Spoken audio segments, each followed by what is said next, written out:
Today on Weekend at the Movies, we'll be discussing some interesting casting calls, a DC film many people didn't want to happen, and how a movie can really get under my skin.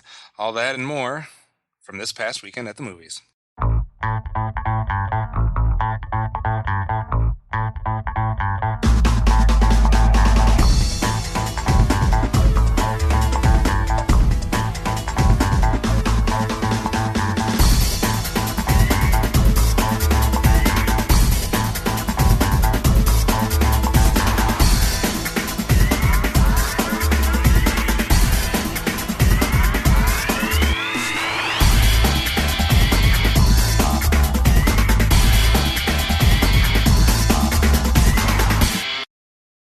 All right, as I said, this is Weekend at the Movies. I'm your host, Optimus Solo. Joining me, as usual, is Fridley Cent. Hello.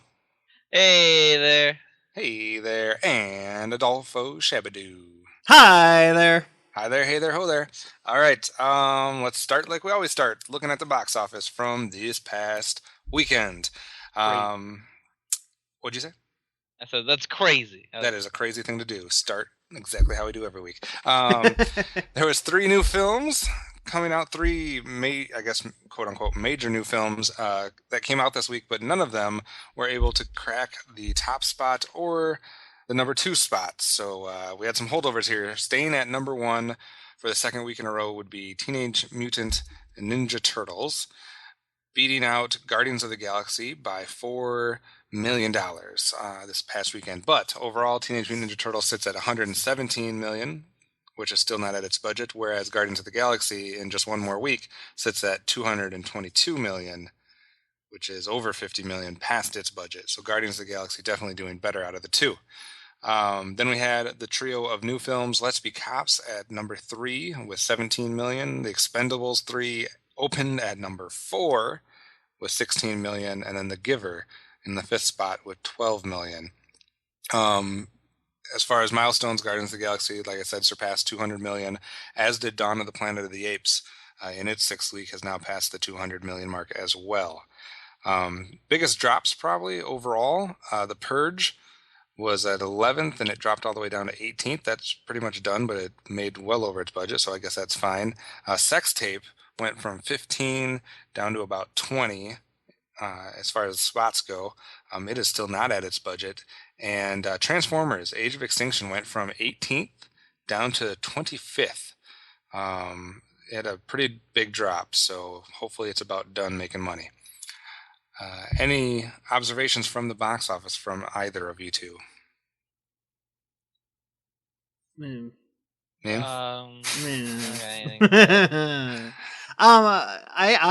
I was expecting the Expendables to do better than Let's Be Cops, but I don't know. Yeah, I'm surprised that Expendables 3 came all the way down into 4th. I thought at least it might make money on its opening week, but I guess not when the competition is all these other films. Sad to see Hercules. It brought in another $2 million, but it's only at $68 million against a $100 million budget. I wish that was making a little more money, but it's got a lot of stiff competition, so hopefully the international market will help Hercules make its budget back and more, because that film deserves to be doing a little bit better. Yeah. The longest movie right now that we have going, Chef, is still out in some theaters. It's 15th week in the box office for Chef, 15th week for Neighbors, 22nd week for a movie called 50 to 1. So those are your longest. X-Men Days of Future Past, also 13th week, still bringing in a little bit of money. So those are some long-standing ones. I remember Lego Movie was on there forever. Longer you can stay out there and keep trickling in the money, the better, I guess, for you. We'll have to see. Notwithstanding any of the new films, do you expect next week for Turtles to remain on top, Guardians of the Galaxy to replace it, or any moving and shaking going on? Well, what's coming out next week? Next week I don't think there's a huge movie coming out here. I apologize. I'm wrong. The number 1 movie next week will be Sin City, I assume. Oh, okay. Yeah, if nothing's making over 30 million, like Sin City at least make 50, right? I don't know if it'll make 50, but I don't know how much. I don't remember how well the other Sin City did. But this has quite a bit of a following, so I would expect that would knock everything out of the number one spot. Hopefully, Guardians of the Galaxy can stay at number two, though, and Turtles will drop. That's what I'm Yeah. You hoping haven't for. seen Sin City, right, Kevin? Oh, I have not. I need to see that very soon now. Um, I thought I had more time. do we own a copy of that between us, Nate? I do. Good. There's never any time. We need to watch Its that. opening weekend was just under 30 million. The original Sin City. I would assume might do better than that because there's been Oh. some time for a following to form for that. Domestically, it only made 75. It made under 75 million. That's crazy to me. Because to me, that movie was as big as V for Vendetta in my circle of friends. Yeah. And But V for Vendetta was so much better. Really? Than Sin City? I thought V for Vendetta was a little too heavy-handed at times. It's a Speaking good of movie. I heavy-handed. just don't think it's as good as. Oh, V for Vendetta made even less money. I don't know nothing about box office. Looking at the yearly box office, as we usually do, Captain America still standing tall at the number one spot, followed very closely by Lego Movie at number 2. Unfortunately, the Transformers movie is at number 3, which should probably stay for a little while. Maleficent at 4, X-Men at 5, with Guardians of the Galaxy very close to overtaking that. It's only Guardians of the Galaxy is only 10 million away from breaking into that top 5. So I would expect that will happen in the next week, if not the next 10 days or so. All right, getting into our headlines. I know some people are going to be excited about this one. I will try to be nice to those people. Power Rangers movie now has a set release date, and that would be 2016. We're talking about July of 2016. Here's the quote for the description of it. A modern reinvention of the Mighty Morphin Power Rangers, a group of ordinary high school kids who find themselves infused with extraterrestrial powers and must harness those powers as a team to save the world. Well, that's not right. What do you mean that's not right? No, a group of high school kids with attitude Okay. who find themselves. I don't know. Is it extraterrestrial? I thought Well, that was a weird word. Wasn't Zordon? Zordon? mean, he's a big old floaty ass. They were head. spacemen. I know Well, Lord yeah, Zed. Rita was on the moon, wasn't she? Yeah, she came out of the moon sewer. That's exactly what happened at the beginning of that TV show. Apparently, the writers, I did not know this, but it says X-Men First Class writers Ashley Miller and Jack Stentz are currently working on the script. Do you think they're all gonna wear like their colors? Like Kimberly's gonna have like a pink headband and stuff. Yeah, like Dude, if the art direction doesn't do that, or that art direction or costumes, I don't know. If they don't kinda do both. that, then that's a waste of a perfect opportunity. I know. But like also I feel like the Power Rangers, it's like to do a modern interpretation, like I feel like the Power Rangers are kind of like timeless. Maybe not. I know. I think that is a complete terrible thing to say. No, No. Listen, timeless because as in they were good in 1 year. no. No, because like high school hasn't changed much since the 90s. That's not true. Dude, do you think they're gonna make are they gonna change them a lot or a little or none? Like, cause like, have they had a goth kid as the Black Ranger? I mean, come on, Which one's going to be the technology one? Blue Ranger with his glasses. Yeah. July of 2016, just to put that into, I guess, maybe a little bit better focus, that will put it up against one of the Bourne movies, the next chapter in the Bourne Identity, Ultimatum, Supremacy series, and also we'll put it up against Guy Ritchie's King Arthur film.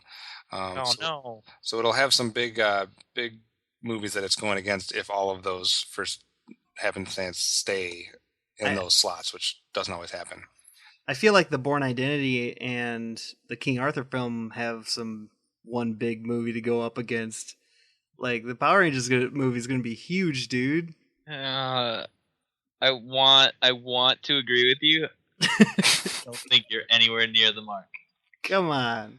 Also, was that earlier which one's gonna be tech savvy? Was that like a race joke bait because there's an Asian? No.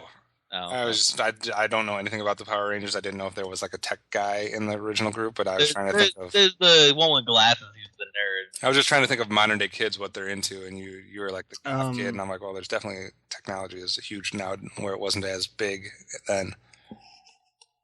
Although they had technology that was pretty cool with their communicators that were essentially cool walkie-talkie phones.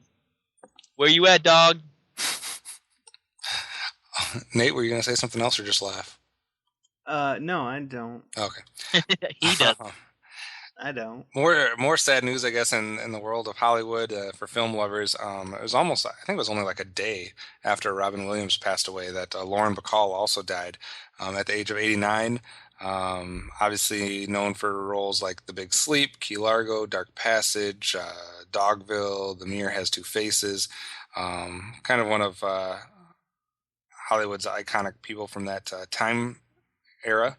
One of the last, I think, living ones from that era to pass. I don't think there's many people still around from that era. Um, Obviously, the connection to her first husband, Humphrey Bogart. So a lot of people probably know of the name. I don't know how many people in our generation are familiar with her roles or her movies. Have you guys ever seen any of those films? Nope. Unfortunately, not. So I mean, I recognize her, recognize the name, recognize both what she looked like in her prime and later on in life. I mean, she was still doing stuff for a long, long time. Had that husky voice for a female that was really kind of fit the femme fatale or the noir type of films that she was in. So um, Hollywood losing a couple people in the same week, so I'm sure there'll be all kinds of tributes to both her and Robin Williams for the next couple weeks and months, and then on into next Oscar season. Um, Also in headlines, getting back to what we haven't done in a while, let's talk about DC and Marvel and stuff like that. Everyone, I guess, it's funny because this is the same people that reported last week and didn't believe Vin Diesel when he was making his tweet or his Facebook post. That's what it was, with the word "inhuman" in it. And they were all like, "Oh, Vin Diesel, we're not taking you serious."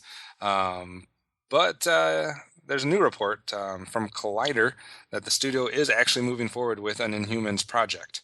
Um, Joe Robert Cole has written a script that Marvel is happy with, according to the article, and the studio is now looking for a director to helm the new project. Um, and it's saying it could occupy one of the untitled Marvel movie slots that they have in their 20-year long release schedule. Sure. Is it only 20 years now? I thought it was longer. I don't know. So I guess Inhumans could be happening more so than what people thought a week ago or a couple weeks ago. So what do you guys think? Good or bad that Inhumans could actually be happening, Matt? I'd watch it. Nate, do you think this is too much of something that people will think is just trying to do the same thing that they did with Guardians of the Galaxy, or is it different enough to stand by itself? Oh, I mean, they'll make it different enough. Even if it's not that different from like the comics, but like until I see a bad Disney Marvel movie, I'm not gonna really be too worried. For people that don't know, I know there's a lot of people that are very knowledgeable about Marvel and DC properties, etc., Matt, but fill the other half of us in. Who all are people that are in this Inhumans group? Like the members of the Inhumans. Yes, is it a set group? Is it something that has altered and changed throughout different I think things? it's more set than just about any other group, like Okay. even more than the X-Men, because they've got a very limited. Well, I think they have a very limited population, but at the same time, I think they have access to the Terrigen Mists, which created them originally. Mhm. Like honestly, I've read maybe a half a dozen Inhumans books. I don't know all of the movers and shakers. Black Bolt's their king, who can yell, and to the point that I think he can actually blow up the entire moon if he were to yell. Like his whisper is enough to destroy a starship. There's Crystal and Medusa are both a part of the group. Who's the Other than that, looking one? I don't know. I mean, I'm sure I've heard his name once or twice, but no more than that. The girl in the far back is Crystal, and the girl right behind the other guy is Medusa, who has super long hair that's like prehensile. That's pretty cool. Gotcha. And I think both of them have dated different members of the Fantastic Four. Nice. I think. All the worlds intertwine. Um, shifting to the other side of the coin, I guess. Everybody, I remember us doing, I think one of our questions a long time ago was about this topic and if people would watch it, be interested or not. And we got an overwhelming negative response to the idea of an Aquaman film.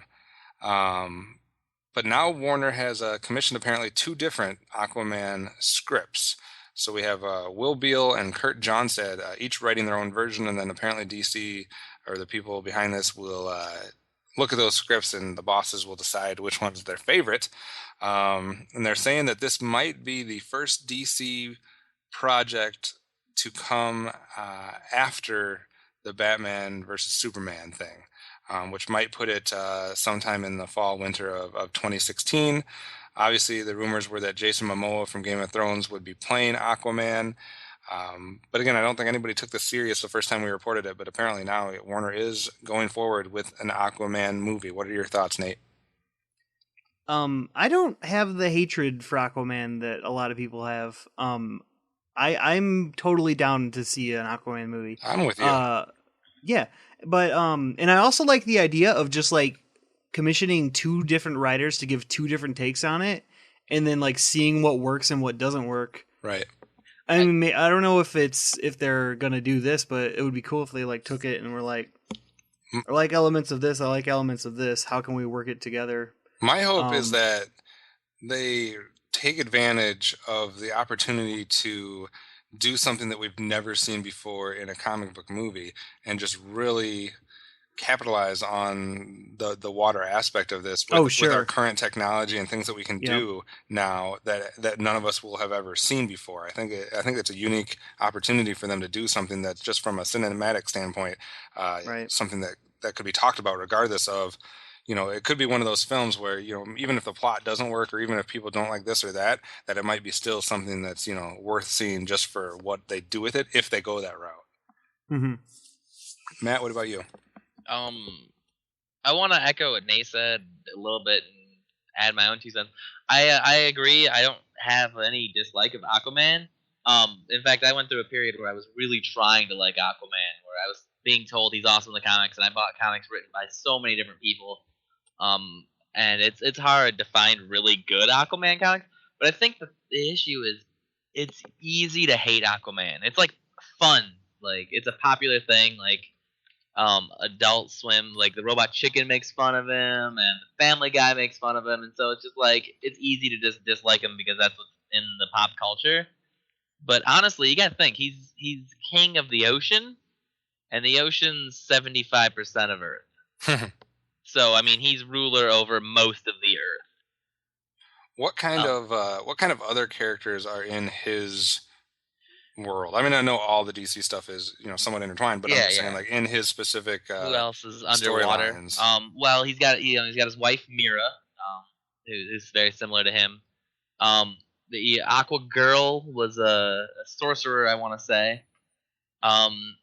Really, I think he mostly goes solo. He had a squid, one particular squid, like named Topo or something like that he always called on. Just as it was practically a companion, but it was still a squid that I don't think could talk in most incarnations. But really, it was him versus just all of his villains, like Ocean Master and Black Manta, more than it was him teaming up with people. Are those the main two villains that you named? I think those are his two biggest villains, and I think Ocean Master, one of them's his half brother. And I want to say it's Ocean Master since Black Manta's black, and that would be weird. But yeah. Yeah, it says that. Yeah, Ocean Master's his half brother. Yeah. I don't know. I personally like Aquaman. I think he's got a lot of cool powers, and when written right, he's really well. And when written bad, he is really bad. So it's like when you write a bad Superman story, it's like, it's boring. He's got all the powers. Of course, he's gonna win. But like when you write a bad Aquaman story, since everyone already doesn't want to like him, it goes really bad. Yeah, I can see that. With all the pop culture set up to make fun of him, if anybody has, the slightest inkling that it's going to be like that, they'll jump on board and diss on him. I don't know. I'm with you guys, though. I don't have any preconceived notion that he would be bad or anything like that. So I'm all for it. Like I said, I just hope it's something unique that we haven't seen before in a comic book movie. If they Yeah. get Jason Momoa, because like I hope he's supposed to be blonde. He's always been blonde. Like even when Aquaman died during Infinite Crisis, or was believed dead, and a new Aquaman arose, he was blonde. Like he's always been blonde.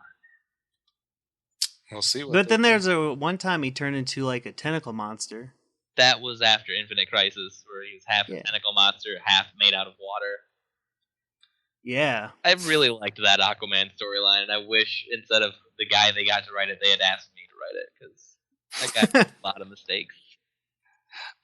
Was it Neil Gaiman? No. Oh, well, I mean, Neil Gaiman started it off for like 2 issues, and that was great. And then they handed it to Tad Williams. Oh, right, Tad. Right.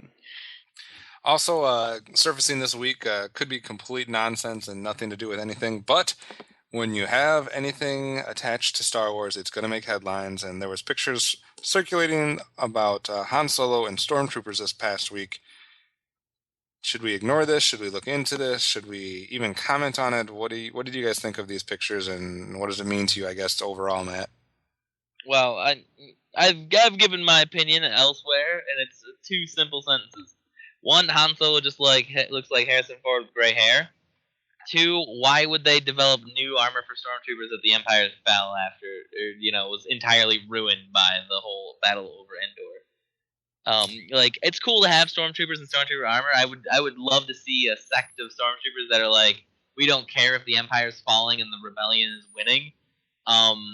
We're still gonna be stormtroopers, but they should be in their old armor, maybe even having it degrade because they don't have the funding that they had before, not developing new technology.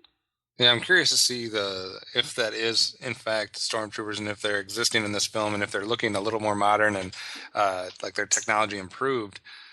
What the explanation of that is? It looks cool. Yeah, it looks cool, but it looks cool, but I don't know. There's no reason for it. I want to see how they explain that. What do you think, Nate? I don't know. Nate doesn't like commenting on things that may not be anything. Oh yeah, dude, he is big into. He doesn't like to speculate. Trailer before anything happens. Yeah. You would never get hired by CNN, Fox News, or MSNBC. That's fine. I am completely okay with that.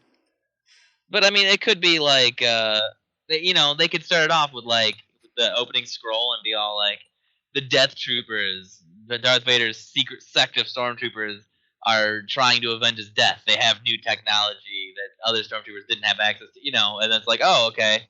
So it was developed before the fall of the Empire, and they have, there's right. routes that they can go with. But it'll be interesting to see which route they go, if this in fact is anything from the movie. If this isn't just some guy doing some CG at home and throwing it on the internet. Right. All right. Last headline before we get into some sequel and remake stuff. Big article going around based on something that director James Gunn said. That is the director of Guardians of the Galaxy, who has stated that the Spartax ruler Jason, I don't know if that's how you actually say his name, Jason, will not make it into the Guardians of the Galaxy 2, the film sequel. So, saying that he has something else in mind when the time comes to reveal the identity of Peter Quill's dad. And that was one of the biggest things I was wondering about because they mentioned his father multiple times, and I'm like, should I know this guy or whatever? So now they're saying that he could have something else in mind. The article throws out some different scenarios about who could possibly be that revealed as his father. First of all, before we even get to different ideas of who could be the father, are we okay with it not being the person that I guess traditionally it is, Matt? Yeah. I mean, they've already changed so much. Changing the Kree War against the Skrulls into the whatever those guys in the Nova Corps. Mm-hmm. And changing the Nova Corps from superpowered beings to just the Intergalactic Police Force. There's you change it to what it needs to be, and I'm gonna enjoy it as long as they keep it up like the first one. So as much as I am the guy who says don't change it, and if you change it and it's not worse, I don't got complaints. Okay, so some of the names that are being thrown out there, Nate, before you commented on Major Victory, um, has been one name thrown out there. Starhawk, Odin from Thor, Eternity, Wait. They think. I'm sorry. Go ahead. and Adam Warlock um, Ooh. are different names being thrown out there. First, Nate, is it okay for them to switch the dad? And if so, are any of these names some people that you'd be excited about, or any of them that you would have problems with? I think Odin would be a funny one. I don't know. It's like, yeah, we got to tie it into other movies because, wink, wink. Let's have it be Thor. What? He's Thor's half brother. Take Right. that, Loki. You're not even a half brother. Yeah. So that Yeah, might I be don't know. weird. I don't have any issue with them changing it. I don't know that much about the Guardians of the Galaxy in the comics to begin with, so I mean, it seemed like um they intentionally made a point to make it important that his father was somebody that we would eventually yeah, figure out. yeah. And I mean, whatever they do with it, it's fine. I don't know too much of the list actually. My comic book knowledge doesn't go that far like Matt's would. Mine goes a little bit further. Matt, any of those people make pique more interest in you than one of the others? Well, I mean, I'd love to see Adam Warlock on the big screen, and I don't think they can do an Infinity Gauntlet story without him, considering he was the main driving force for that whole book. Right. But I don't think he'd be a good idea for Star Lord's dad. I think of Star Lord, like he's like 35, 37. Hmm. I think Adam Warlock, 40 at most. Gotcha. Although he's like an alien, so I mean, there's no telling what his aging is. Speaking of sequels and remakes, real quick, just three of them to throw out at you. First of all, unfortunately, Godzilla 2 gets a 2018 release date. Yep, we're jumping into 2018 here, June of 2018. So I have no problem waiting that long. Maybe they will find someone that can write a script in that time. I don't know. By then, it's going to look completely different. It's like 4 years from now. Yeah, But that's insane. whatever. I guess they'll do that again. And then the other ones would be Martin Lawrence confirming that Bad Boys 3 is on the way, and that the Texas Chainsaw Massacre is going to have a prequel, and it will be called Leatherface. And apparently, that is going to deal with the guy's teenage years from the Texas Chainsaw Massacre. Any thoughts on either of those things, Nate? Um, Bad Boys 3 I or prequel to I, Texas Chainsaw Massacre? I want. Well, I want Godzilla to be good. I want it to just be more monsters, and more fighting. Which is what they but- said. If you go to the article, it says that they know. I don't know how TotalFilm.com knows, but they know that Rodan, Mothra, and Ghidorah are all going to feature in some capacity. Oh wow! So that's three Well, I guess the other one had two, so that's one more monster. And then I don't know too much about the Bad Boys films at all. I haven't seen them. I think the second one is supposed to be kind of fun. That's about all I know. They're like funny, exploding action movies. Is that a Bay movie? No, it's I a think so. Bruckheimer movie. Like I thought he had something to do with it. He had something to do with something else. Yeah, I can say. He was Independence Day. Okay. A different Will Smith movie. What about the Texas Chainsaw Massacre prequel? I've never seen any of them, so meh. I haven't All right. seen That's any all of I them got. either. All right. Oh, Bad Hey. Boys 2, directed by Michael Bay. Oh, it was directed Bad by him. Boys 2 was directed by. Yes. Way to be just as quick at IMDb as I am, Nate. Booyah! Nice. All right, then getting into some castings, a couple different things happening. Apparently, a Mary Shelley biopic, and it will star Game of Thrones actress Sophie Turner. Did either of you know who Mary Shelley was before you opening the article? Yes. Yeah. Okay. Yes. Who does she play in? She looks like Sansa, but I could be wrong. Gotcha. I don't know. I think it's cool that they're doing a Mary Shelley biopic, but I don't know enough about the topic to form an opinion yet, but I'm game for it. What about you, Matt? I don't know. I didn't even find myself finishing the book. Sophie Turner as Sansa Stark. Like I didn't read all of Frankenstein. I want to. I want to get a copy of it because it was one of those school books. And I was like, I don't want to read that. It's for school. School's stupid. But I don't know enough about herself. I mean, I know she had to write under a pseudonym because women weren't allowed to write books and whatever. But other than that, I don't know what else there is. So. Um, we had reported maybe, I don't know, a month or two ago. Well, probably not since we took a month off at one point. 3 months off, or 3 months ago, that there was going to be a remake of the classic Ben-Hur film, which we kind of had mixed opinions about that, mostly negative that they were going to be doing that. That probably didn't need to be done. But apparently now they're starting to throw out some names there as who is on MGM and Paramount's list of who to play Ben-Hur. Now, they already have the most recent draft of the script was written by the same guy that wrote 12 Years a Slave last year, Oscar winner John Ridley. So that's good. Said to draw heavily on the Jesus Christ story, which runs in parallel with the actions of Judah Ben-Hur.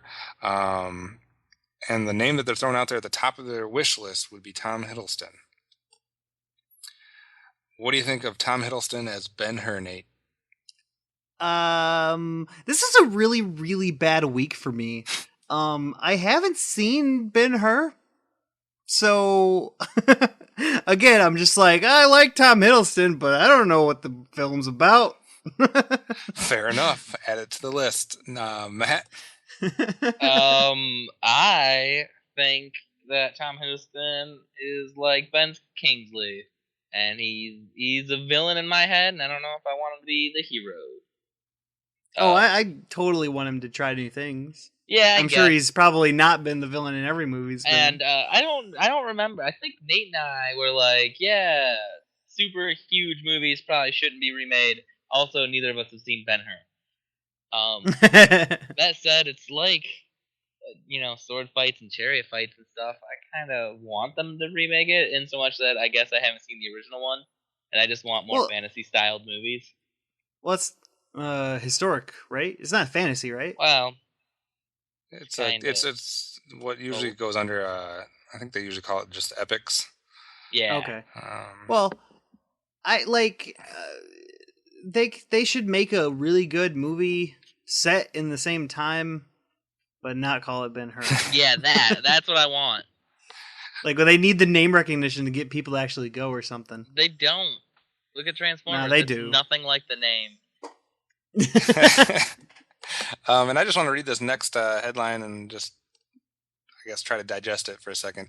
Paul Giamatti joins NWA crew for Straight Outta Compton biopic. I'm down. Now, I don't know what you're laughing about. Paul Giamatti is amazing, and he's probably going to be like a record executive or something. So apparently, some people will know these actors, some people will not. Jason Mitchell as Eazy-E, Corey Hawkins as Dr. Dre, Aldous Hodge as MC Ren, Neil Brown Jr. as DJ Yella, and Ice Cube's real-life son O'Shea Jackson Jr. As his famous father, Ice Cube. And then... Oh, jeez. I just had like a thought where it's like, why is it not O'Shea Cube? What, is he got to be all different from his dad? I'm dumb. And Paul Giamatti will be playing the group's manager, Jerry Heller. There you go. So... No, have you seen Man on the Moon with Jim Carrey? Yeah. Paul Giamatti was in that. It was a biopic, kind of. Okay, we're not laughing about Paul Giamatti or biopics. We're laughing at the idea of Paul Giamatti in the NWA movie. Just because that immediately is like, oh, that's funny, and then it's like, oh, well, I know, it totally works, whatever. It's a good shock laugh, Nate. Dude. I love me some NWA. He does. That's not even I did not know that about Nate, so oh, yeah. learn something new about Nate every day. You knew my brother. Exposed him to a lot of crap at a young age. Yeah, man. Not a lot of trailers this week. A few new ones that came out: Revenge of the Green Dragons, Rudderless, Open Windows, Kelly and Cal, Beyond the Lights, Guidance, and the Admiral Roaring Currents. any of those strike any interest in you, Nate? The Admiral looks amazing. It looks interesting. The greatest naval I battle want of all time. Dude. Like, I don't know if I'm just like, I love the aesthetics or whatever, but like, that movie looks fun. I thought Billy Crudup Crudup! and Rudderless looked like it might have a tiny bit of potential. Well, it's Billy Crudup. Yeah, Billy Crudup. Other than that, I don't know. The Revenge of the Green Dragons looks pretty cool too. Yeah. His name on the list. You see the Revenge of the Green Dragons, you're like, oh shit, Green Dragons are gonna start terrorizing this fantasy town. Doesn't happen. It's like that fucking Robin Hood movie. Shut up, Matt. Not everything has to be about what it's about. Street gangs. That said, I like. It looks like it's well done, and I want that type of thing to happen. Like, I don't know. Forgive me if this sounds really like dumb or ignorant, but like, I like when movies starring predominantly not white people are good. Yeah. Like, we need the Asian Slumdog Millionaire. Although I guess India is Asia, but whatever. Yeah. Whatever. Any other trailers? It's a little bit more ignorant than you wanted, I think. That's right. Think, Rudderless. I'll tell him. The guy and his dad. Which one? Yeah, the Billy Crudup Rudderless one. That one looks like a lot of fun. Yeah, with the music. Wait. The music. Yeah. And I actually thought Open Windows looks pretty cool. I actually thought that Elijah Wood apparently will never be older than 24. Yeah, he still looks really young. He can only play young adults for the rest of his life. He will never be able to play the father role in any film. He'll probably have like a swing when he hits like 45 or 50. They'll be like, "Oh no, he can't do it anymore." Oh my gosh! And then he'll go away for a while, and then come back as like the crazy old grandpa that's like the comic relief. We can only hope. I just want him with a huge beard and just super wrinkly face. I expect him to eventually take the role of Warwick Davis and just play like weird side characters in fantasy films where he has like so much makeup and costume on that you're not really sure if it's him or not, but it must be because it looks just like Elijah Wood.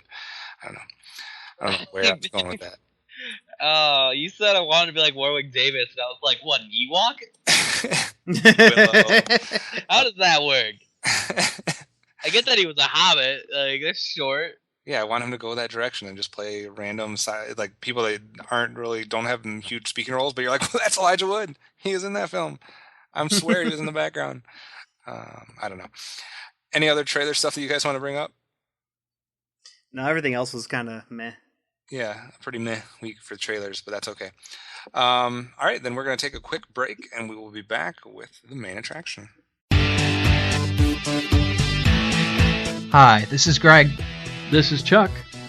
And this is Dan. And we are Talking in Circles. Because the world needs another podcast, we are here as Geekcast Radio's newest edition. And as the title says, each week we get lost in conversation about a wide range of topics, including movies, comics, games, art, TV, and even occasionally sports. We play games and discuss pivotal topics like who would win in a fight, the Kool-Aid Man or Tony the Tiger, and examine the hot-button issues of the world of geekdom. We keep things fresh by taking timeless topics in new directions. We are simply three friends having a fun time talking about life's most fascinating foibles. Stay connected with us every Tuesday on iTunes or at geekcastradio.com.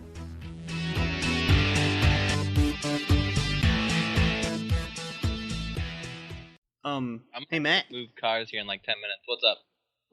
You're like fading in and out a lot. Really? That I don't know how you makes sense considering my microphone is like affixed to my face. Like this should be the all turning and everything should not affect it at all. I don't know how you. I'm not noticing a lot, but I'm noticing it every once in a while. I'm sorry. It's okay. We'll forgive you. Like, is it like fading out, like just getting quieter, or is it fading out like maybe internet being slow? No, it sounds like it's just like kind of getting quieter for a second and then getting louder, like almost as if it wasn't next to your mouth somehow, but maybe it is. All right. Are you not using your good microphone? Did we not have this conversation 45 minutes ago? Man. Where I was like, hey, I'm leaning back, I'm comfortable on the couch, I'm 3 feet away from the Yeti. I'm not going to use it. All right. All right, whatever. Amy remembers the conversation. I remember the conversation. It was actually 45 minutes ago, almost on the dot. All right, bringing it back.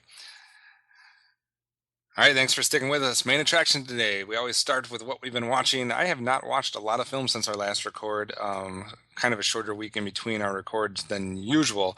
So I was only able... A shorter week. Yes, I was only able to watch the films that we watched on Friday all together, which would be Dragonfire, or I guess you can call it the Orc Wars, and Under the Skin, which we'll get to in a minute. And then Nate and I and John watched Transcendence yesterday. Those are the only films that I was going to talk about. Are there any other films besides that, though, that you guys saw over the last week? Nate? I saw Chasing Amy and Jumanji. Nice. Yeah. How was Jumanji? It was still good, but there's a lot of dumb things. Like they get like a few rounds into the thing, and then it's like they got a lion, they got some monkeys, and they got some bees, and everything else is fine. And they could have just stopped and been like, "Well, there's a lion now." How was watching Jumanji though? Like just in general, was it tough or was it just? I don't know. Because I wanted to watch a bunch of Robin Williams movies, and then I just didn't know if I wanted to. I mean, it was like I noticed Robin Williams a lot. I mean, I thought about him a lot more, and I mean, he, it's fun to watch him. So, but I didn't like. It wasn't like, oh, now I'm sad, but because I don't know, I don't think that way too much. What did you think of Chasing Amy? It's really good. John had never seen it, so we got like, he was like, "Hey, you want to watch Chasing Amy or like Clerks or something?" And I was like, "Sure." And Netflix had Chasing Amy, so we watched that. And like we got halfway in, and then he's like, "Yeah, you've seen Chasing Amy, right?" Are you asking me? Yeah. No, I have not.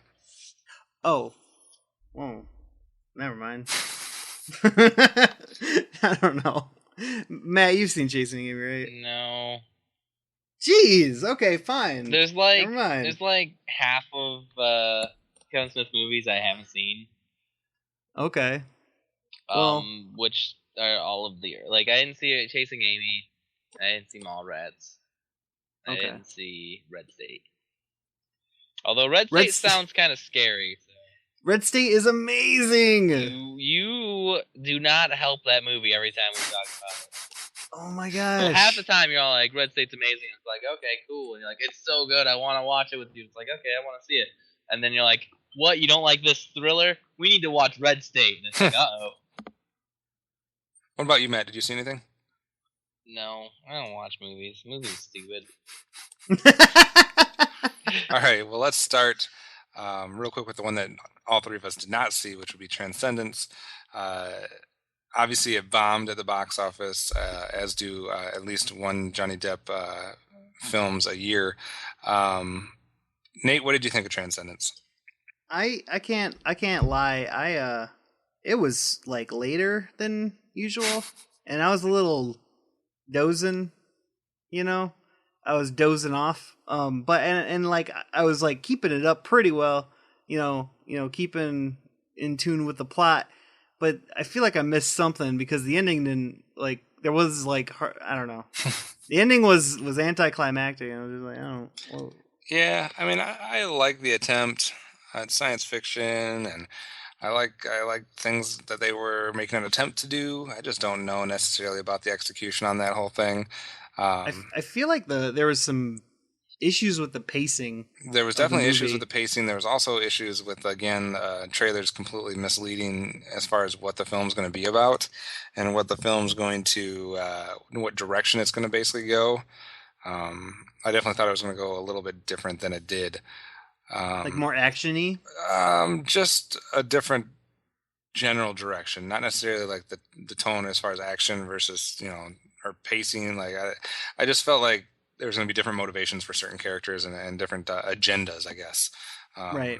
And that wasn't really the case. And I just don't know. I don't know if that really holds up against scrutiny, I guess. Yeah. I think you can shoot a lot of holes in that one. Yeah. I didn't mind Johnny Depp. Like, he was fine. Yeah, well, I minded like I was having trouble with some of his character like at the beginning where like this guy's like he's you know he's talking to him and he's like, "Are you just trying to create a god?" And he's like, "Well, isn't that what man has always tried to do?" But like he didn't give any explanation to that. Right. Like he didn't give any examples. I don't know. I felt like like he should have been like, "Well, you know, there's this one time where we made a car and that was like going way too fast." I don't know. Technology's cool, but I don't know. I also had issues with like how like bad technology is. Like, oh, it's scary, but whatever. I mean, there was definitely a group that was anti-technology and a group that was definitely for technology. So you had that going on. It's not necessarily a good film, but here's what I'll say about it. I appreciated the attempt at what they were trying to do, and I like some of the ideas. And although the movie didn't excite me and make me like jump up and down, it also didn't piss me off. Yeah, I mean, it was mild enough to not get mad. It was kind of like, about. that tried that, didn't really work. Yeah. That's all right. I don't feel like I lost 2 hours of my life. Try again, Johnny Depp. It's okay. I feel like Kevin's teasing something. Nonsense. Hey, have a participation trophy. And go ahead. But and the other thing I wanted to say was like, when there was like basically the terrorist group that was like shooting people, you know, the anti-technology group, I was all for like, all right, let's root for the technology guys, and then you're like, oh, the terrorist group's the good guys? Okay. That's all right. Go ahead, movie. Yeah, I don't know. I can see that. And then one of the films that we all three saw together, the first one, I literally was at the Red Box. We'll say that like there's only one. I was at the Red Box, and I was thinking about getting a film for us to watch. I mean, I know we always have a million films to watch, but see, the way we never narrow that list down is we continue to just bring our own different films to watch. And I was like, there's been a bunch that have come out now because we're getting to the point of the year where now we can catch up on all the movies that we missed for the first 4 or 5 months of the year. And I wanted to get Snowpiercer because obviously Dan has said some good things about that film, and it seems interesting, and all three of us have some varying levels of interest in that film. So I was going to see that, and that it was not in the Red Box. So I ended up getting Transcendence and the movie that we'll talk about in a second, Under the Skin. But I was like, man, I want something else just in case they don't want to see either of these films, since I struck out on this whole Snowpiercer thing. And there was starting to form a line behind me, like 2 different cars like pulled up simultaneously, and it just looked like people upset that they were going to have to stand in line for me to check it out at the Red Box. And I wanted to read a bunch of plot synopses and scan through everything else. But then I just saw a picture of a cover of a movie that had a big dragon on it and something that looked like an orc. And I was like, yeah, I'll get that one. And so I got it. And I proceeded to try to look it up, and I couldn't find it, which was probably because Dragonfire, even though that's the name across the cover, is not the actual name of the movie. So I was confused as to, and it also said it came out in 2014, but according to most things, it came out in 2013. And according to what Matt found, the actual name of the film is Orc Wars. Orc Wars. So, anyways, we watched that because that's fantasy, and we didn't even care if it was bad or not. And then we put it on, and the previews definitely set the tone for what would probably fit into crappy movie night type of films. And then we proceeded to watch Orc Wars. And Matt, what did you think about that film? I don't know, man. It was a movie that I watched. Like it starts off right. It starts off a bunch of orcs, like, and it's very clearly, hey, those are some orcs. They're chasing an elven girl and like two dudes, right? It looks like an adventuring party. Maybe they stepped into the orc's lair and it didn't go well, and they're fleeing. Um, and it's like they're like, we gotta go get to the wizard. He'll protect us. The wizard. And they're like running to the wizard. They run into the wizard, and like eventually there's like a rock portal, and she goes through it, and then the wizard is a dude with a bunch of guns. Yeah, man, he takes like out an AK-47. He opens He's just up. mowing down orcs, and then he like runs out of bullets, throws it on the ground, takes out 2 pistols, bam, bam, bam, bam, bam, runs out of bullets, throws them down, pulls out a shotgun, and it's just like, this is the stupidest. When the two moons combine, this portal opens that connects Orc World with apparently the South. Yeah. The American Like- South. Oh You man, there mentioned was I so was much hoping that was like going to be the American West, but instead we got what appeared to be hillbilly land with also Native Americans, and I don't even know where this exists. The place they ended up. Yeah. this movie is such the like border patrol like movie. And this But- guy buys a house that used to be owned by, what did they call him? well, he was the Sentinel. The Sentinel. The Sentinel, World Sentinel, or whatever. But they also had a name for him, didn't they? A different name? I don't know. I don't But, know, The Billy Wizard the and Wizard. Sentinel were his names. The Wizard, yeah. So he buys the old wizard's house, and don't worry, the real estate agent that sells him the house will later be shooting people with a sniper rifle. So that'll happen. And then, like I said, when the two moons connect, the rock opens up. It's almost like something you'd see out of Land of the Lost, where the rock rolls down and orcs can come in, and they want to kill the wizard, and they want to get the girl that's in the wizard's land back to Orc land to give to the chick to apparently sacrifice to the dragon people. I don't even know why they would call this movie Dragonfire. The dragon had little to do with this. Orc War is definitely better. Yeah. But so we got just like dumb hillbillies and the main guy fighting off orcs. With a bunch of guns. And then he like brings out a tank at one point. Yeah, it does that. And then rocket launchers and Yeah. there was an Indian that couldn't see. There's a blind Indian Or that was driving the tank. Native American. I'm sorry, I a should say. blind Native American that was driving the Right. tank. And then what else happened? That was sniper rifling And dragons I that don't know. breathe fire. Dragons. Worth the $1. It was worth $1. It was- And yeah. apparently this film was made by people who were looking for help for their premiere on Facebook, and were asking for 2 people to join the cast. I like movies that are small enough that I feel like I could join the cast for a night. Yeah, it seems like there's that, and the best thing is Matt's looking up information on these characters, these people that made the film, and apparently they somehow got their hand on the orc costumes from Lord of the Rings, and have proceeded to just try to make like multiple films using the exact same orc costumes. I don't remember anything about the Lord of the Rings. I thought that was a joke. No, I just thought the orc costumes looked like orcs out of Lord of the Rings. Oh, okay. They You made totally it sound like did. I had legitimately found No, that no. information out. They're just No. really realistic orc costumes. But they do keep making movies with the exact same orc costumes, and they're really well done, I have to admit, especially for such a small company. But it's like they just keep shooting slight variations of the same movie.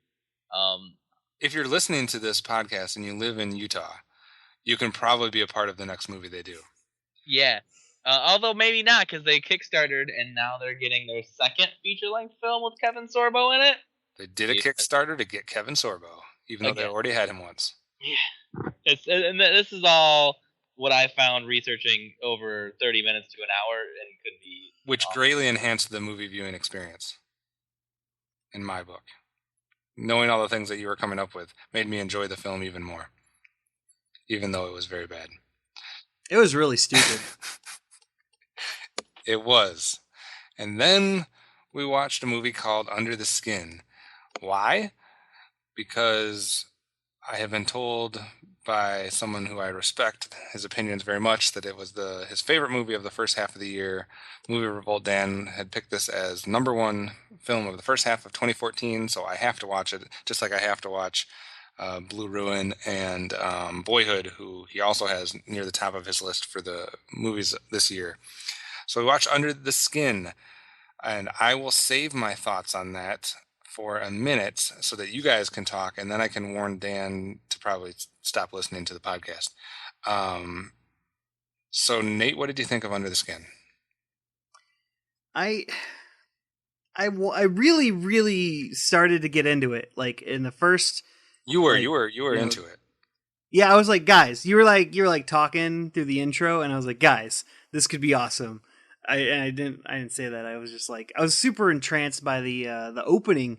It had some really weird effects that like and stuff with sound design that I hadn't seen before, and I was just like, okay, this could be awesome. I can't wait. And then the movie started, and then stuff happened, and I was like, okay, this is getting kind of weird. It's a little weird. And then she started like talking to people that were like, you know, normal people. And actually, I looked up most of the people that like hitchhiked with her were like regular people, and they didn't know they were in a movie until afterwards. Right, we kind of thought that might have been the case. Yeah, apparently that's what I read on IMDb at least, is that like they were just regular people that like got into her car. They didn't even know it was Scarlett Johansson or whatever. But like there was a lot of moments in the movie where nothing happened, and I can understand why that would be interesting to some people. Like, oh, this movie is trying to do something, and they're trying to, because it was like, it's about an alien, and it's super alienating, and I get that, I understand that, but it's like at times it's just hard to watch. You know what I mean? I agree. Yeah. So I mean, What were the parts you liked the most about the film? I like the visual stuff that they did with like the weird like seduction death scenes were cool. Mm-hmm. And then just other things like that opening was really got me into it, and I really liked it, but there's just I mean, I guess I also just like the realness of her talking to the strangers and whatnot, and all the people that were like, they probably didn't even know they were in a movie or whatever. Mm-hmm. And that was cool, but like at some point I wanted a plot to form, and I was having a really hard time like waiting, because basically you could sum up the whole movie with a handful of sentences. Right. Like, you know, I don't want to ruin the whole movie, but It's trying to make a point, and it's trying to get a certain message across, but like you said, that could be done relatively quickly. like this movie would have been a great short film, I feel. That is actually probably a pretty accurate statement. I can get behind that. Like if they condensed the whole movie to like 20 minutes, it would have been like one of the coolest things that you can spend like 20 minutes on. and that's really it almost didn't even need that long. Like it literally could have done what it did in, like you said, 10 to 20 minutes, and you would have gotten the same effect. Yeah. For me, like I would have gotten the point. Like maybe it's trying to beat something into less intelligent people, I guess. Maybe, I don't know. Like I don't understand. Like I get it. I get the point you're making, and I get what you're trying to do. I don't need to watch that long of a movie to get that. Right. And I don't know. What did you think of the sound and the music, and you said you liked the visuals. What about the sound stuff?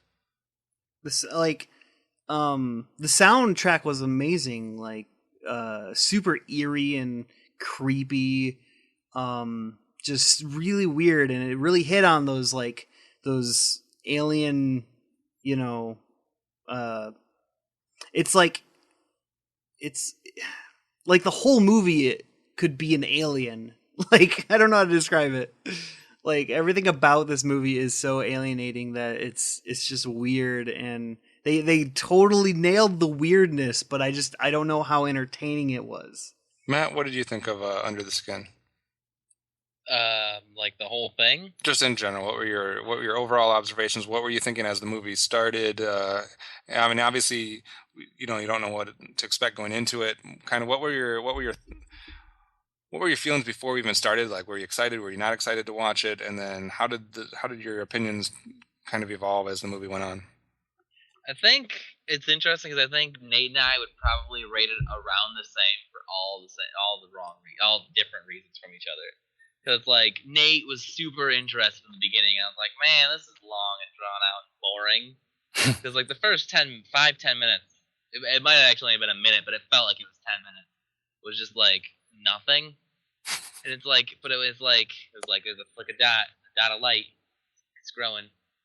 It's now it's a tube, and it's like I don't know, man. It was not doing it for me. But Nate liked it, and maybe that's an art thing. Like he's an artist, I'm a writer, so maybe I'm just like, hey, this is no writing, and he's like, hey, that's artsy. Which is actually something I've been meaning to tell you guys. I think this movie was artsy fartsy, needed a little less artsy, a little more fartsy. To be entertaining. A little less artsy, a little more writing. Yeah, something. Actually, I'm super interested in I think the concept behind it was great. Like you guys are saying, 20-minute version of it might have been a better idea. I don't know if I agree with that. I think it might just be the medium. Like I think with a narrator, that movie might have been just a lot better. It would have cleared up a little bit of the confusion. I think the confusion went a little too deep. It was, I mean, it did aid it in some way because I'm like, I gotta watch every second of this film to understand what's happening. But it was too much of an investment to do for a film that I knew almost nothing about, even having read about it before I went into it. See, I even had a little bit of, and I'm not going on my opinions yet. I'll let you finish. But I almost thought that a little bit opposite. Like I did not feel like I needed to pay attention to every second to understand what was going on. Like it was so long and drawn out what they were doing and like I picked up on what their point was like immediately, and I was hoping that if I paid attention to every second and every minute and every scene and everything that like I would get deeper insight into it and maybe like multiple levels that they were trying to get us, but I feel like it was still just the same message throughout the entire thing that they were giving us. Like I didn't feel like after seeing it, like I paid attention because I thought that there was going to be more and I wanted more, but after seeing it, like I feel like you don't need to pay attention to every second of that film. Like you can watch a couple scenes and get the point. Yeah. Yeah. But what were you saying about the other things that you were talking about, the other films that he's done? What? No. Oh, I thought you were saying something about that you were super interested in. I am having seen this and not being super enthused, which is sad because when we made our top 10 list, I don't know if I'd put this in there because I think it was already out.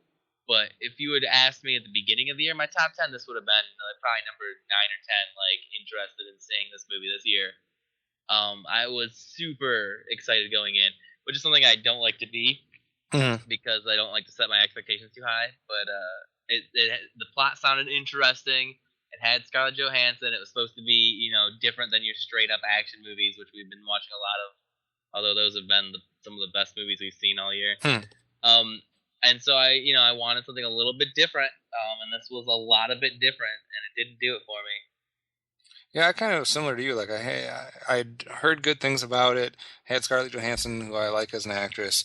The plot, like you said, seemed interesting. So I didn't go in maybe at the same. I didn't have it like listed as one of the most anticipated films of the year or anything. So I didn't go in like thinking it was going to be great.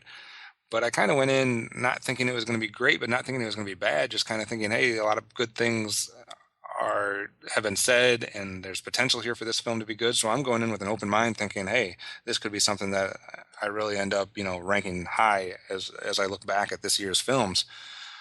But like you said, it just didn't really do it for me on a lot of different levels. And if you're a positive person and you like to think optimistically and positively about films, or if you liked this film, I would suggest skipping ahead about 10 minutes, because you're not going to like anything that comes out of my mouth in the next 10 minutes. I seriously have been trying and trying and trying to come up with like anything redeeming about this film. Like the more I think about this film, the more I hate it.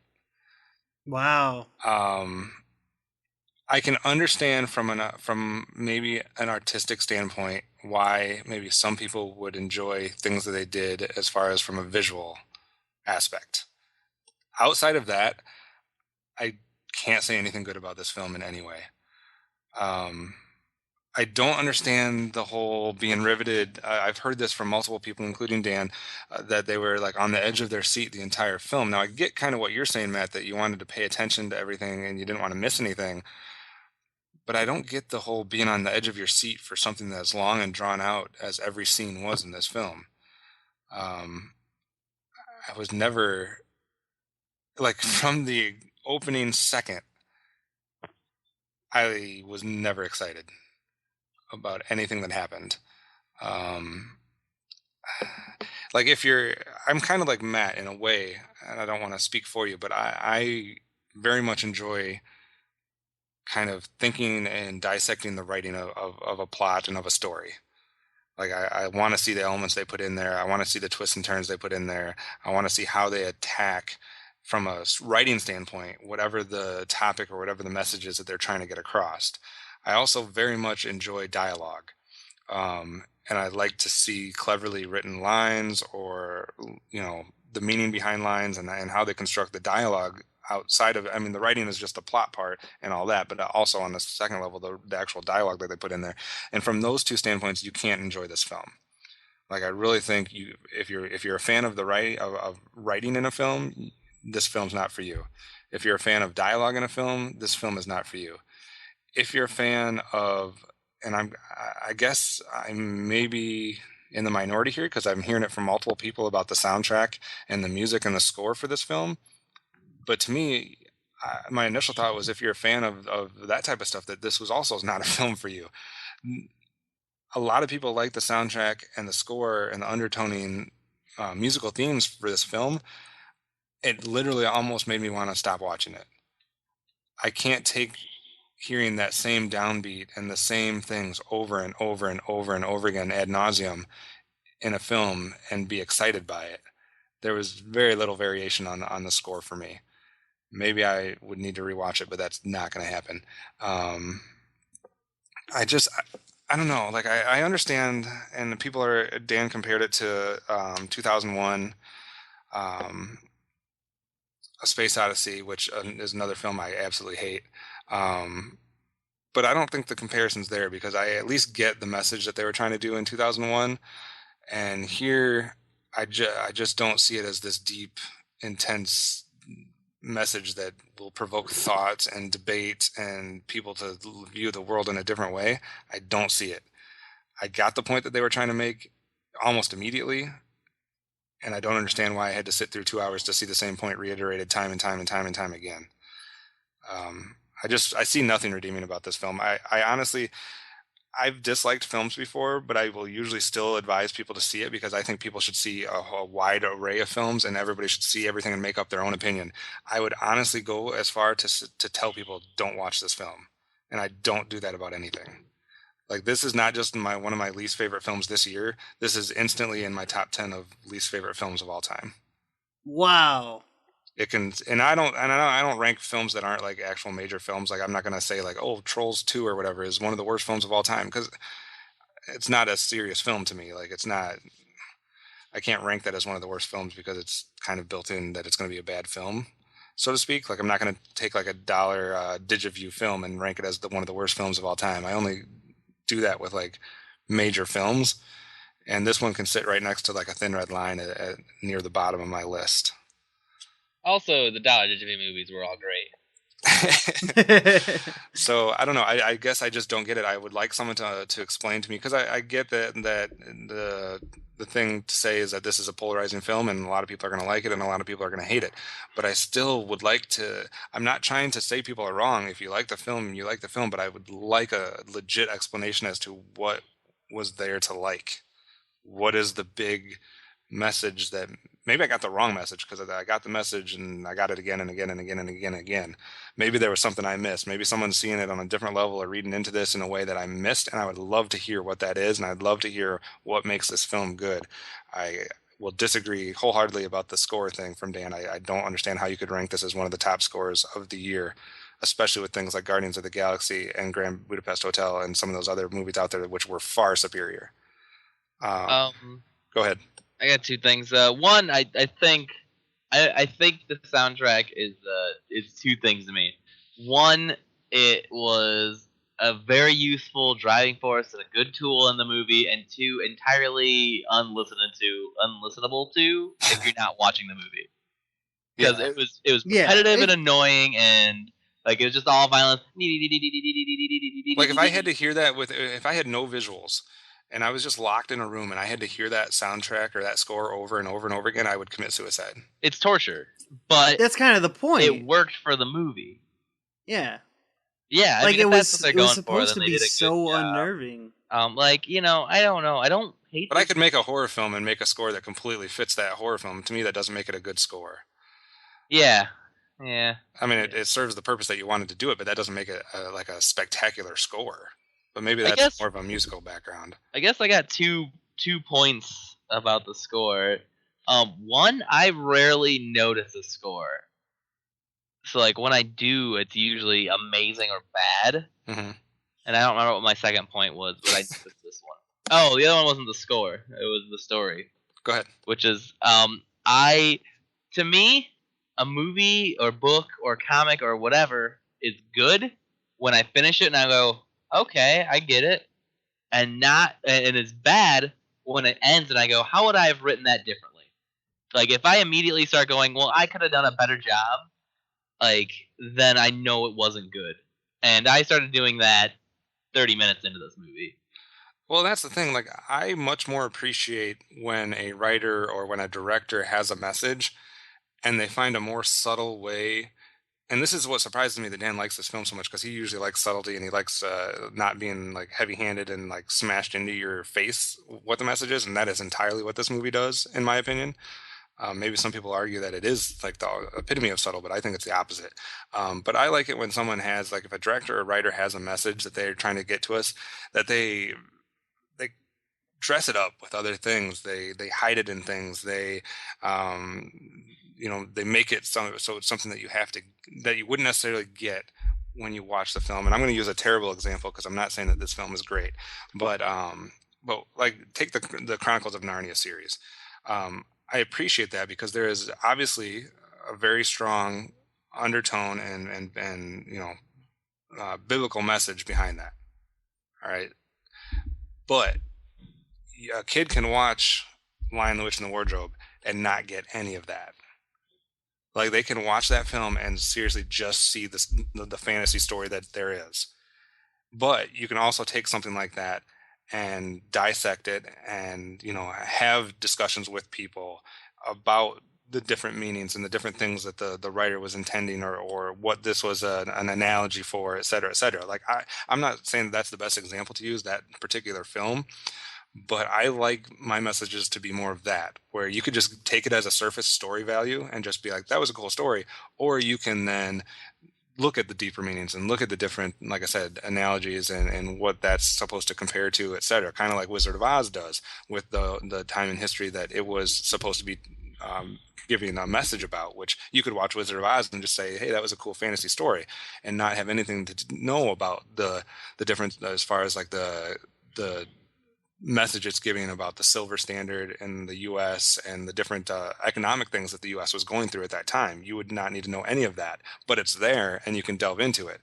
And to me, I just don't like it when when you have a message or you have an intention and you go about it in the way that this does. And then I guess that's somewhat of why I don't like 2001, where you're just bashing it and bashing it and bashing it, and you're into our heads and you have this message that you're trying to, like, I don't know, it seems like you're trying to make it this deep artistic, or I don't know. I just don't appreciate when people go about it the way that this film goes about trying to get that message across. But like, Okay, so I've been reading a lot of reviews on the book because, like I said, I think that the story is interesting. I think it was the medium, and a narrator would help a lot. So I was like, maybe I'll just get the book that it's based on. And you keep saying you get the message. What did you think the message was of the movie? Like, what do you think the director was trying to point out? Well, for me, it's and like I said, could be where I'm completely off, and maybe that's why someone can correct me and show me a different level that I completely missed. But it's all literally in the title there, talking about uh, taking things at surface value, being able to look past the surface or under the skin, so to speak, how human nature acts. Obviously you have the scenes of guys just physically being attracted to a physical specimen, and not necessarily knowing what is under the skin and knowing that the alien's there, to the point where they'll just walk into their own death because they're attracted to the physical part of that. And you can look at it just like I guess you can look at it at multiple levels, where it's just physical, being humans being obsessed with the physical part of what things look like, or you could look at it from the alien aspect too, as far as looking at human nature and the human race, and not being able to see how other forms of life could uh, take that, or could act themselves, or how they would interact. I mean, I guess you can take a couple different things out of it, but that's what I was getting out of it. What were you getting out of it from what you looked up? So the novel is about meat farms. The book is more about, she picks up these humans and they take them to these farms on these alien planets, and they fatten up the humans and treat them poorly in their cages, and then harvest them for food or whatever. And it's just a big old, the meat packing industry is terrible, even more heavy-handed, and the character has even less feeling than Scott. Like, it's like everyone's like really I'm reading mostly negative reviews because that's the way I judge something, is how negative the reviews get. But it's like a lot of people really liked the movie, and that the book was too heavy-handed, and Well, and I guess I would have all that. It makes me more mad that they didn't even go to that angle that the book did. 'Cause at yeah. least that would have been maybe a more interesting thing to see, because we're already we already deal with that whole message as far as the other stuff that I was talking about. It seems like those types of things are coming at us in a lot of different ways and a lot of different mediums, whether it be movies or books, or episodes of TV shows or whatever, as far as the stuff that I was getting out of it. So at least then it would have been a little bit something different. um, I don't know. Maybe, like I said, maybe I completely missed what you're supposed to get out of this film. But I don't want to. I've made my opinions known, so I don't want to beat the dead horse, I guess. I don't like this film. What about ratings, Nate? Oh, you want us to rate this one? We Why didn't not? see it in the theaters, but Why not? It's the film that all three of us saw. It's a 2014 film. I feel like it's legit to rate it. I don't know. I'd rather watch this than Teenage Mutant Ninja Turtles. wow. See, that's the other thing. Like, man, like I've seen some bad movies this year. I've seen the first Hercules and and Transformers and Teenage Mutant Ninja Turtles, and we had literally just watched what was equivalent to a Digiview movie, and this film made Orc War look good. Not really good. I don't know. Good's too strong of a word, but it made it look like it was something more entertaining. Yeah. I want to watch it again before I judge it too much. What's your initial rating of it, Probably like a 2. Matt? 2. All right. I'll give it a half a star. Oh wait, we can do that? Yeah, why not? What did I give You one. Or what'd I You gave give? it 1 because you thought that was the lowest. Oh dang, no stars.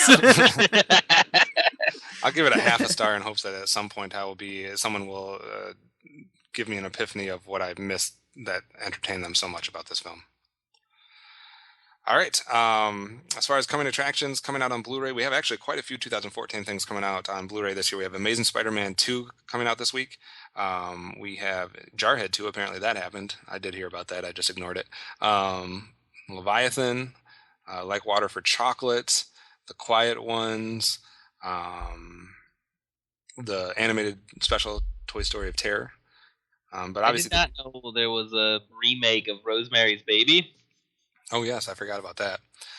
Um, the big one, obviously, being Amazing Spider-Man 2. I'm not going to necessarily buy it, but I am looking forward to watching it again to hopefully figure out what I missed as to why everybody hates that film so much as well. Someone should buy Sorceress and send it to us so that I can see that, because I want to see that. Action Adventure Fantasy, that's something that we would definitely watch. So send that to stars, us. It stars 2 Playboy bunnies, though? Oh, interesting.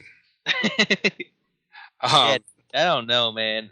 But it looks like, just to look at the cover, it's got a Redstonia style character, like a chainmail bikini with a sword fighting a snake, and then there's like I don't know, what is that, a wyvern or a chimera? I can never get them straight. And a fucking monkey with a battle axe. I don't know, man. It looks awesome. If someone buys that and sends us to them, we will review it. It's $27 On, All right. on Blu-ray. It's $14 on DVD. In theater this week, obviously the big one would be Sin City, A Dame to Kill For. We also have If I Stay, When the Game Stands Tall, and The Prince, which we had talked about the trailer last week. Apparently that is already coming out here to limited release August 22nd. So any of those that you guys plan on seeing, Matt? Sin City? I'd love to see it. I don't know.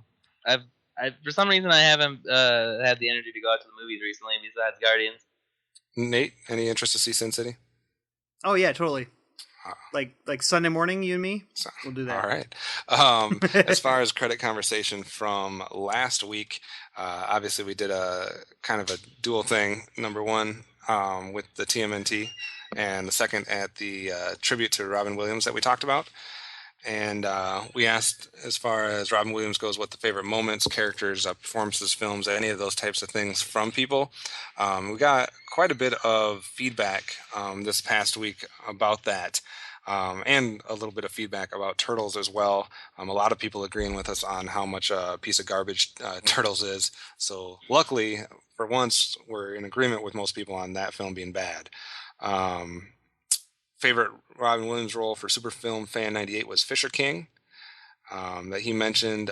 Insurgent Cinnamon mentioned Good Will Hunting. Film for Fun, Aladdin, Birdcage, Good Will Hunting. A lot of people saying it's just nearly impossible to pick favorite Robin Williams roles. Our celebrity friends, Freddie Savage, Good Morning Vietnam, Man of the Year, and Good Will Hunting. Movie Revolt Dan chimed in, saying that people should go see World's Greatest Dad, a different side of Williams that he didn't always show in one of his best performances. He also recommended... I believe that's on Netflix, too. Excellent. And he also recommended a recent episode of Mark Maron's WTF. It's a great podcast. I've listened to it a few times, so I imagine that's a particularly good episode. Yeah, and let's see, what else here? Death to Smoochie from Andre Walters, Dead Poet Society from Dragano, somebody was upset that we dissed on Zoolander. That was me. I apologize. I like this from Brian Jackson on Turtles. Honestly, this would have been better if Michael Bay directed it. Shazam! There's nothing good about this movie. See, he felt like Turtles as I felt about Under the Skin. And Turtles. And Turtles. And Transformers. Goodness, I'm glad for things like Guardians of the Galaxy and Hercules and Planet of the Apes. All right. Anybody have a question for next week? Shit. That is not a question. That's like when Jeopardy, when you don't start with what is or whatever. I guess we could be asking what people's opinions, because we haven't got it, about this whole Power Rangers thing. Are people actually excited about a Power Rangers film? Because I know on the Geekcast Radio we do have a whole podcast dedicated to Power Rangers. So is this something that there is a lot of people interested for, or is this something that people are kind of about? I have never been a Power Rangers fan, so I'm just interested because you guys were saying that it would dominate over Arthur. Nate, you said it would beat up Arthur and the Bourne movie. I think he was joking, right? I know. I hope he was joking. Like pretty much everything I said about Power Rangers at that moment was sarcasm. Okay. What's the best? How about this? People predict what's the best Power Rangers could do at the box office opening weekend or overall. What would you expect Power Rangers to do money wise? I mean, all these other reboots do mad money no matter what. What kind of money would Power Rangers do? I'd be interested to see predictions on the box office for Power Rangers. Well, it's coming out in what, like 2018? Yes. No, 2016. 2016? I would say likely 35, but I'd love if it made 65. I think you gotta also like it's so far out. You gotta factor in inflation. Shut up. Okay, yeah, add 5 million. No. It'll be up to 40 now. I don't know. I don't even know if that's a film that would make 50 million or not in 2 years. I don't know if it could get that high, but maybe I am completely wrong. All right. Let's start the hype train. Start the hype train for Power Rangers. All right. Thanks as always for joining us here on Weekend at the Movies. You can call the voicemail line 502-526-5821. Email feedback at geekcastradio.com. You can visit the geekcastradio.com page and find the post for this week's Weekend at the Movies and give us comments there. You can comment on the shows, the stuff that we're talking about. You can comment about the format. You can comment about stuff you like, dislike, do whatever. Give us feedback and we will take that into account. Follow us on Facebook. Search out Geekcast Radio Network. TFG1 Mike will keep you up to date on every single thing that Geekcast Radio does if you follow him on Facebook at that page there. Twitter is at Geekcast Radio. Mine is at Optimus Solo. Matt, yours is? At Fridley Sense. Sense? Scent. Sense, singular. Yeah, like the not so popular rapper guy. Nate? At Adolfo Shabadoos. Shabadoos? I'm just kidding. All right. Sorry. That is it for us. I'm just remembering how TFG1 Mike couldn't figure out Adolfo Shabadoo. Now he's going to even have more problems. It's like Hitler Scooby-Doo. I don't get it. What? That's it for us. Remember, for all things movies, keep tuned to Weekend at the Movies.